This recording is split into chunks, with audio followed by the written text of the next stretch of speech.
চাইনিজের চেয়ে বুদ্ধি আমাদের মাথায়ও কম না বড় ভাই, আপনি গাছে রং করতেছেন কেন? রং না, এটা পেস্ট করতেছি, পেস্ট। এতে উপকারিতা কি? এই যে ফাটা গাছে পোকায় ধরছে, পোকার কারণে গাছ নষ্ট হয়ে যায়, এটার কারণে নষ্ট হবে না। মানে ফাটা যে গাছগুলো ফাটা আর কি, ওই পোকা জায়গায় পোকার কারণে সমস্যা। আচ্ছা আচ্ছা, তার মানে এই মেডিসিনটা দিলে আর পোকায় ধরবো না, ফাটা জায়গাটা নষ্ট হইতে পারবে না, গাছটা সুস্থ হয়ে যাবে। মেডিসিনটার কথা একটু আমাদেরকে বলে দিবেন, যাতে যারা লিজেন্ডরা আছে তারাও যেন, যারা মালটা চাষ করে এইগুলো দেখে যেন এভাবে পদ্ধতিটা ব্যবহার করতে পারে, এরকম একটু সহযোগিতা করেন, মানে একটু বলে দেন তাদের উদ্দেশ্যে। ফিটকুরি আর চুন মিশাইয়া পেস্ট তৈরি করে। ফিটকুরি আর চুন।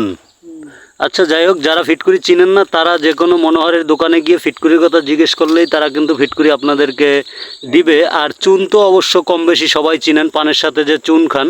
তো এই চুন আর ফিটকুরি যদি আপনি এভাবে মিক্স করে একেবারে একটা ক্রিমের মতো বানাইয়ে গাছের, মালটা গাছের ফাটা যে জায়গা অংশগুলো, যেখান থেকে ফাটল ধরছে বা ফাইটে গেছে, কষ বের হয়, এই জায়গায় যদি আপনি এইটা ব্যবহার করেন তাহলে আশা করি ইনশাল্লাহ আপনার গাছও সুস্থ হয়ে যাবে।